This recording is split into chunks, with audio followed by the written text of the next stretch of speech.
There will be a new presidential hopeful on the debate stage in Las Vegas Wednesday night. Michael Bloomberg qualified for the 9th presidential debate. It will be his first debate of this cycle after the Democratic Party dropped a mandatory donor requirement. The latest national poll this week shows the former New York City mayor running in second. He is 12 points behind Vermont Senator Bernie Sanders. As Nicole Killian reports, Bloomberg's recent surge is causing tension on the campaign trail before the debate even starts. He's not competing in Nevada, but Bloomberg will be on the debate stage here against 5 rivals who've been debating for months. Bloomberg hasn't debated since he ran for a 3rd term as New York City's mayor in 2009. We have brought people together. He's been away from the campaign trail preparing for the attacks he'll likely face from the other candidates. I want to thank you. Elizabeth Warren lost her voice but made sure it was heard on Twitter, posting, "The debate will give voters eager to defeat President Trump a live demonstration of how we each take on an egomaniac billionaire." He could have just been the middle-class kid who made good. Bloomberg has spent $415 million of his own money on ads, and it's paying off. In the Super Tuesday state of Virginia, he's now tied for the lead with Bernie Sanders. Anybody here worth $60 billion, you can run for president. And you could buy the airwaves. My friends, that is called oligarchy, not democracy. Sanders, the one to beat here in Nevada, has been engaged in a tit-for-tat battle with Bloomberg. On Twitter, Bloomberg's campaign manager warned today the opposition research against the Democratic Socialists is damaging, perhaps even disqualifying. The Bloomberg campaign isn't saying what information they have that could be disqualifying, and the Sanders campaign isn't commenting, although aides have privately expressed concern that Bloomberg could be their most formidable opponent. Tanya? Nicole, thank you. For more on this, let's bring in Lynda Tran and Caitlin Huey-Burns. Lynda is a CBSN political contributor, Democratic strategist, and founding partner of 270 Strategies. And Caitlin is a CBSN political reporter. They are both in Las Vegas. Welcome, ladies. Caitlin, let me start with you. What are you hearing from the campaigns about how they plan to challenge Bloomberg, not just in Wednesday night's debate, but as the campaign moves forward? That's right. Michael Bloomberg is going into this debate tomorrow night with a huge target on his back, and his campaign knows it. I talked to them earlier today, and they said, look, they understand that all of these candidates are really training their targets on Michael Bloomberg. You have heard from Bernie Sanders saying that Bloomberg has a right to run for president. He does not have a right to buy the presidency. You heard that tweet also from Elizabeth Warren, who's throwing some shade at Bloomberg and real fire, actually, saying that this debate will give them a chance to look at how it's like to compete against a egomaniac.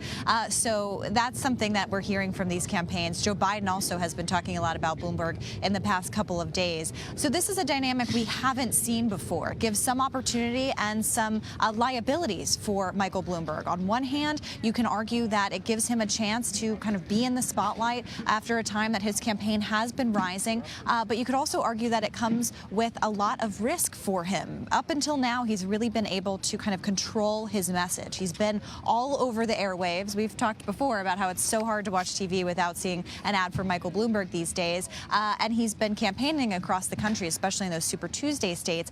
But he hasn't faced the kind of scrutiny that he's going to face from his fellow rivals tomorrow night. And this comes as the field right now is pretty muddled. I mean, there's no clear front runner in this race. There's no clear person that is going to become the nominee. And so you have a lot of candidates who are trying to strike down Bloomberg to be able to get ahead. Nevada, of course, is that crucial caucus because this is the first time that voters from more diverse states will actually get to participate in this process. And Lynda, as the Democratic strategist, is going after Bloomberg the smart strategy, or do Democrats need to ensure they are focusing on a message of unity? Well, I think that they need to be going after Michael Bloomberg, and I totally understand why they're doing that. But they should also be going after Bernie Sanders, and I would absolutely expect them to do so from the debate stage. Up until this point, he has escaped mostly unscathed in debate after debate, while other folks on the stage, including Elizabeth Warren, has been called to task over the cost of her plans, the cost of her proposals on health care, for example. So I think that it makes sense at this juncture for all of the candidates to be lobbing bombs at the front runners or perceived potential front runners, and then also continuing to differentiate themselves from everybody else who's standing on the stage with them tomorrow night. So, Lynda, you think then that Sanders will be as big of a target as Bloomberg tomorrow? I think he will certainly be a target. I mean, as Caitlin said, the race is still wide open, and I think it would be political malpractice for everybody else on stage not to engage with Senator Sanders. The tricky dynamic is that ultimately all of these individuals want the same thing. They want there to be, emerging from this process, a really strong Democratic nominee, and so they're walking the line for the most part and wanting to draw a comparison, such as one has to in a campaign, without doing so much damage that they might get blamed for it come general election. So, Caitlin, as the candidates have campaigned across the state over the last few days, what are some of the issues they are focusing on, and what does that tell you about what we're likely to hear in Wednesday's debate?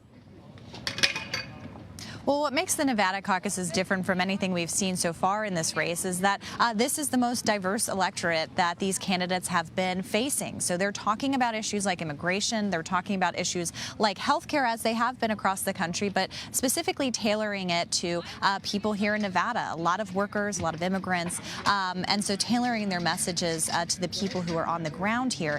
And we've also, heard from these candidates that this is the first time that they're able to compete with an electorate that looks more like the Democratic Party at large. And so that's what you're hearing from a lot of these candidates. They kind of know that Nevada will actually play a pretty key role in helping to maybe winnow the field or shape it, at least more so than the other states have been. This is the most diverse field that we've seen in the Democratic Party, even though there are, only white candidates on the debate stage tomorrow night. But this is something that they are certainly talking about. A third of voters here are Latino voters, and that is something that these candidates know. That's something they've been talking about. We've seen some candidates running Spanish language ads here in Nevada, and so that's something that I think is different from the other contests we've seen. So, Lynda, to Caitlin's point of Nevada having a much more diverse population than Iowa and New Hampshire, how are you seeing candidates using that to focus their messages, and how might we see some candidates have difficulty with that message on the debate stage?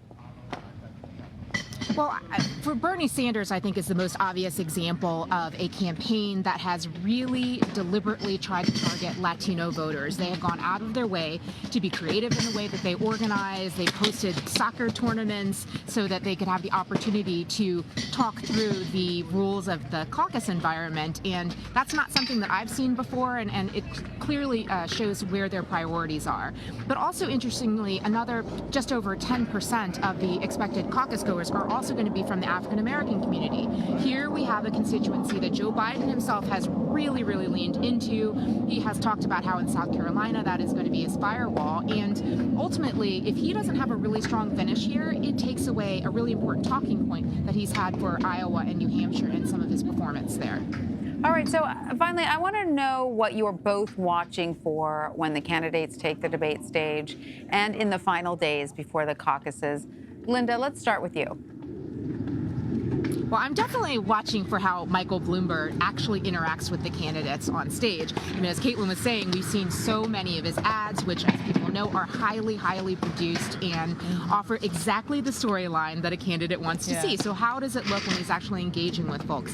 The other major thing I'm looking for is, honestly, how do the women do and how are they covered? You know, we've talked before about how Elizabeth Warren should have gotten that third ticket out of Iowa, finishing third there, but with the muddled results, she didn't really get a lot of the traction or the momentum coming out of it. And in past debates, she's really lifted Amy Klobuchar. So I'll be interested to see how they interact with each other, and also whether or not it gives them a needed bounce heading into caucus on Saturday. Okay, Caitlin, what are you watching for? Yeah, Bloomberg. We just haven't seen him in this kind of setting before. And to Lynda's point, I mean, the spotlight is going to be on him, and it's going to be a situation that he hasn't experienced in over a decade. I mean, you have to think about all these other candidates have been having debate after debate after debate. Like, we're exhausted by following them to all of these debates. Bloomberg hasn't competed in a debate in over a decade. So is he going to be rusty? Is he going to be able to kind of go back and forth with some of these folks. Is he going to be able to keep the focus on Donald Trump, which is what he wants to do when all of these candidates are going after him? And I'm really glad that you brought up Elizabeth Warren, because she is someone that a lot of people haven't been talking about. She's campaigning all over the state over the past few days, looking also towards Super Tuesday. Can she use this debate to regain her footing? We've seen in past debates that she's been able to kind of turn the conversation around in her favor. It didn't work out in New Hampshire, and this does seem to be a critical time for her campaign. And Amy Klobuchar, too, who has been, after that finish in New Hampshire that surprised a lot of folks, she's been having to really build up her campaign organization, kind of building it up as they go. So can she also, she's another one who's been able to see debates, use them to her advantage and gain some traction. All right. We will all be watching. Caitlin Huey-Burns and Lynda Tran. Thanks to both of you.